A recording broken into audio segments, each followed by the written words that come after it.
Remy Oren, grade 12 student from JBEST. Po, my name is Romeo Ernesto Perocho from JBEST School of Technology and Practical Skills. So, meron po kaming 10 questions about lang po sa business niyo. Okay lang po ba? Okay. Name niyo po, age. Maria Eunice, Consulta de Belen. Name po ng store. MJ Store, Location po. 45 Sambales Street, Corner Arayat. Okay po. Ito po yung first question. Bakit niyo po pinasok ang negosyo ng tingi? Dahil sa maganda naman siyang naibenta, tsaka mabilis siyang naibenta. Anong klaseng tingi ang binibenta niyo po? May mga, ano po, may sabon, ganun, may mga joy. Kailan po nagsimula ang negosyo niya at gaano nakatagal ito? 3 years na siyang nakagnegosyo. Okay.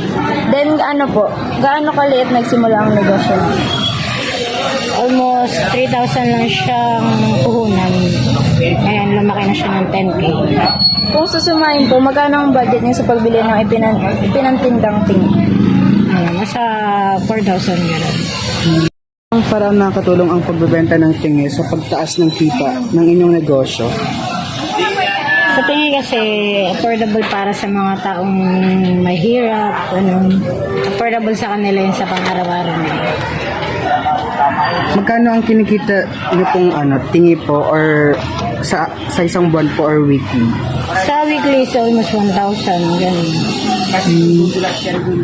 And magkano ang kabuong kita ng tingi niyo pong binibenta? Halos nasa 3,000 nga siya kabuo. Sa iyong palagay, epektibo po ba ang pagtitinda ng tingi? At paanong paraan niyo po nasabi kung oo ba o hindi?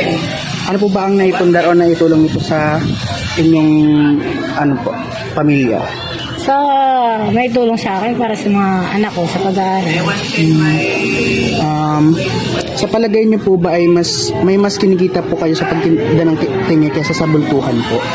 Mas may kinikita kami ngayon sa tingi dahil dun lang kami nakakakuha ng mas mura. Okay po. Thank you po.